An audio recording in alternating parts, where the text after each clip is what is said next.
Hello दोस्तों, आपके अपने चैनल इन्फॉर्मेशन में स्वागत है। एग्ज़ाम में कौन सा पेन यूज़ करना चाहिए, which pen to use in exams. Video के एंड में एग्ज़ाम से रिलेटेड इंपॉर्टेंट टिप्स हैं, तो लास्ट तक बने रहिए। तो मैं हूँ आपका इन्फॉर्मेशन। Let's get started. आपके लिए मैंने काफ़ी रिसर्च किया इस टॉपिक पर।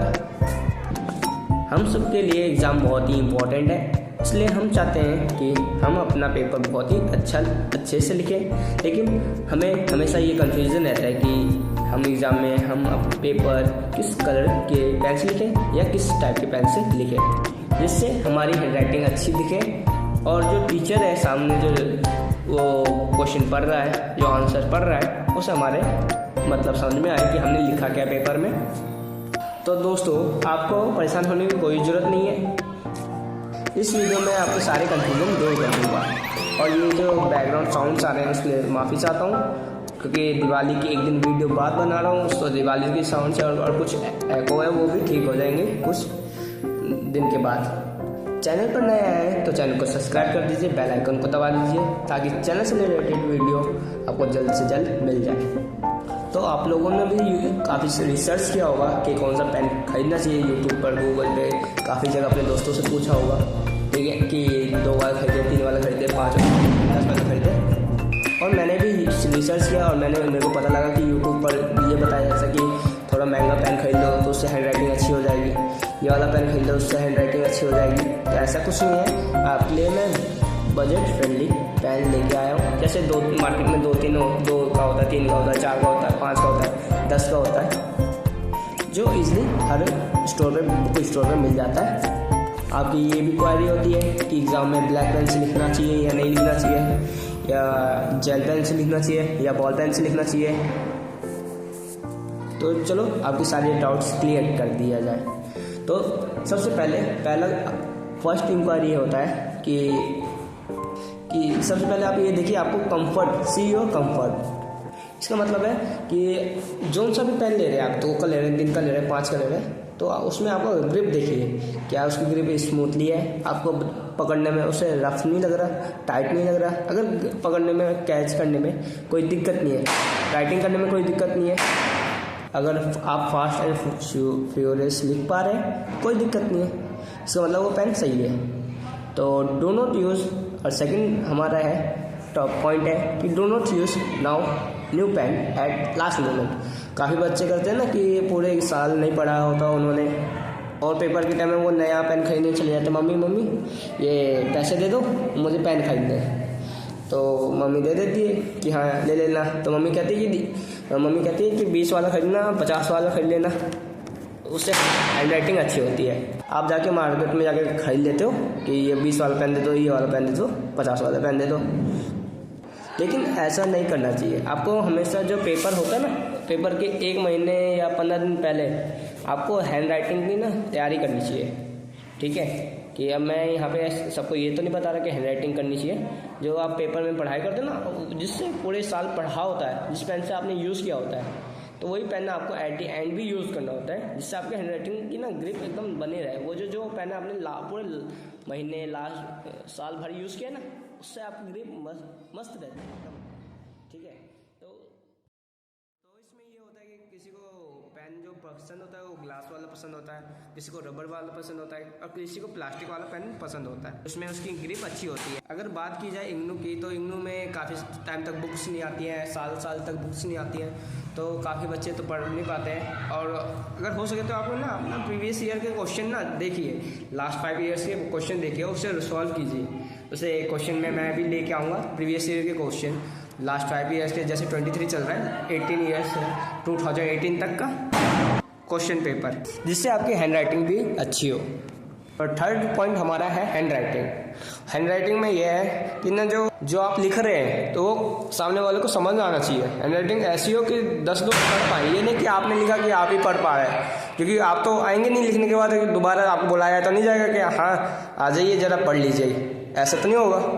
तो आप ऐसा लिखिए जिसमें हैंडराइटिंग आपको पढ़ा जाए, दूसरे को 10 लोग आपकी हैंडराइटिंग पढ़ पाए। कि जो हैंडराइटिंग होनी चाहिए नीट एंड क्लीन होनी चाहिए, ठीक है। थोड़ा गैप दे के लिखिए। और हमारा 4th पॉइंट है इंक स्पेलिंग और लूजिंग पेन। इसका मतलब है जो हम जो पेन खरीदते हैं उसकी इंक फैल जाती है, जो लिखते लिखते वो पेन में लग जाता है या कॉपी पे लग जाता है, तो वो ध्यान दीजिए कि उसकी इंक ना फैले। हम पॉकेट में रख लेते हैं कि कोई हम जब हम 10वीं में थे तो हमने भी पेन रख लिया था कि जिसके ढक्कन नहीं होते थे तो हम ऐसे रख लेते थे, उसकी निब टूट जाती थी या गिर के टूट गई, गिलास वाले की निब जो होती थी वो गिर के टूट जाती थी, जिससे पेन हमारा पेज हमारा ख़राब हो जाता था। तो आप ऐसी गलती ना कीजिए जिससे तुम्हारे पेपर ख़राब हो जाए।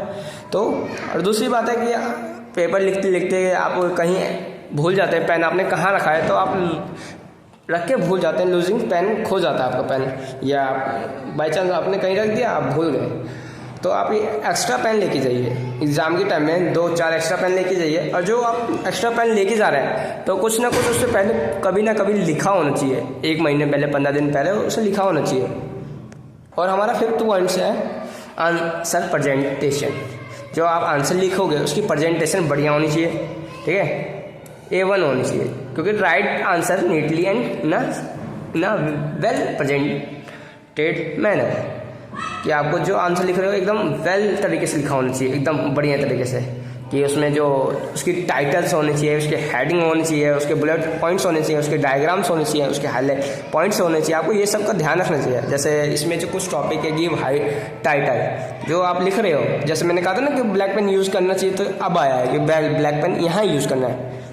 जो आपको टाइटल देना है वो ब्लैक पेन से देना है, हेडिंग जो है वो ब्लैक पेन से देना है, दोनों एक ही होता है। यूज़ बुलेट पॉइंट्स, जो आप पॉइंट्स दोगे, 1-2 डॉट डाल दीजिए, सेमीकोलन डाल दीजिए, इसका आपको पता होना चाहिए कहाँ यूज़ करना है। और जो आप हाईलाइट कर सकते हो, ब्लैक पेन से आपने ब्लू पेन से पूरा लिख रखा है पेपर, तो आप उसे अंडरलाइन कर दीजिए, उसे अंडरलाइन कर दीजिए। और हो सके तो आप ना उस हमारे एग्जाम्स में एक इम्पॉर्टेंट पॉइंट्स है कि सब करते हैं कि उसे थोड़ा सर्कल में डाल देते हैं। जैसे आपने देखा होगा ना, नोटिस करते हो आप, इंग्लिश में नोटिस लिखा जाता है तो उसे हम सर्कल कर देते हैं, ये पूरा इम्पॉर्टेंट है। तो वैसे आप हाईलाइट इस तरीके से भी कर सकते हो, थोड़ा डार्क करके, ठीक है। अब हमारा तीसरा क्वेश्चन आता है कि हमें जेल पेन यूज़ करना चाहिए, बॉल पेन यूज़ करना चाहिए।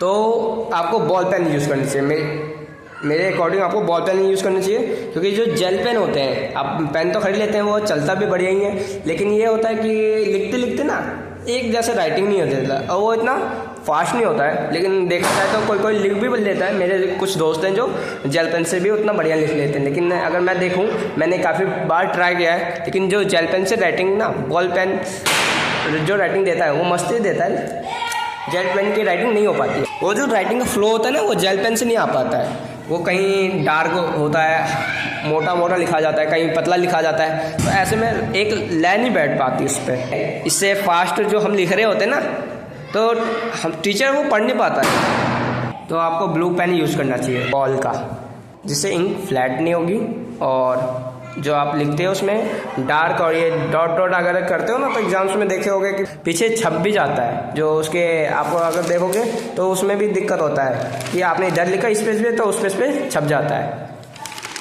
आई होप आपके एग्जाम से में कौन से पेन यूज़ करना चाहिए, ये क्वेरी आपकी सॉल्व हो गई होगी। अगर इस वीडियो से रिलेटेड आपकी कोई भी क्वेरी बच गई है तो आप कमेंट बॉक्स में लिख दीजिए। कोई भी डाउट हो तो ज़रूर पूछिए इस वीडियो में। और हाँ, प्लीज़ हमारे चैनल को सब्सक्राइब करना ना भूलिए।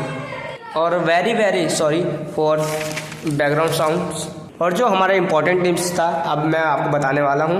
एग्जाम में जो आप पेपर लिखते हो ना, तो बिल्कुल भी रुकना नहीं चाहिए, आपका पेन रुकना नहीं चाहिए, आपको जो आता है वो लिखना है। इंपॉर्टेंट टिप्स में यही है कि आपको जो पेपर में आता है वो लिखना है।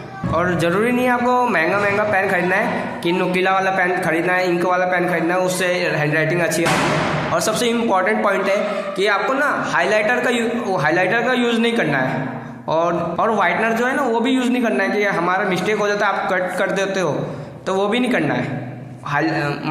वाइटनर से उसे हाईलाइट नहीं करना है।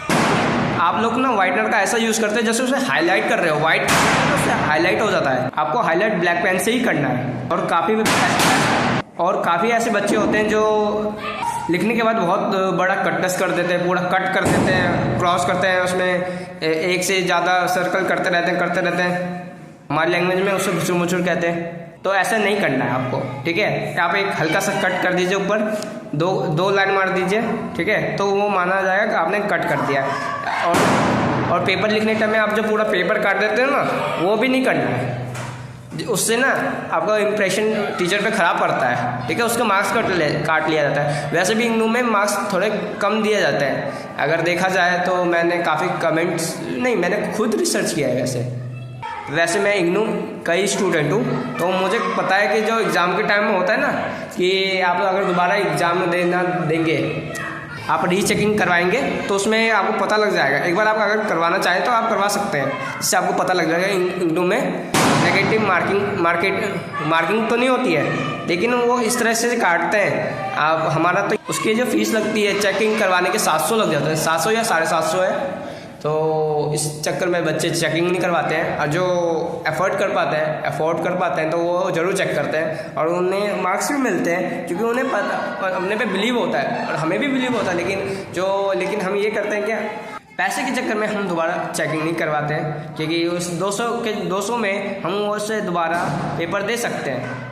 एंड इन 6 मंथ बाद, 6 महीने बाद हम वो पेपर दोबारा दे सकते हैं। इस चक्कर में हम 200 का वो भर देते हैं, नया पेपर हम उसी ईयर का देते हैं। जैसे हमने अगर जनवरी 2021 में दिया, तो हम दिसंबर का जो पेपर होता है उसमें हम भर देते हैं दोबारा, कि हाँ 6 महीने बाद हम दोबारा दिसंबर में पेपर दे देंगे। तो इसलिए हम ज़्यादा पैसा वो नहीं लगाते। 200 में हमारा काम हो जाता है। जो हमारे बैक आई हुई है तो 2 सब्जेक्ट में, 3 सब्जेक्ट में इतने मार्क्स कम दिए होते हैं, तो हम वो दोबारा चेकिंग नहीं करवाते, क्योंकि उसमें भी कंफर्म नहीं होता है कि मार्क्स बढ़ के ही आएंगे। तो ये हमारी इंपॉर्टेंट टिप्स थी। अगर आप यहाँ तक बने हैं, आपको हमारा चैनल पसंद आया है, तो प्लीज़ चैनल को सब्सक्राइब कर दीजिए। और अभी थैंक्स फॉर वॉचिंग।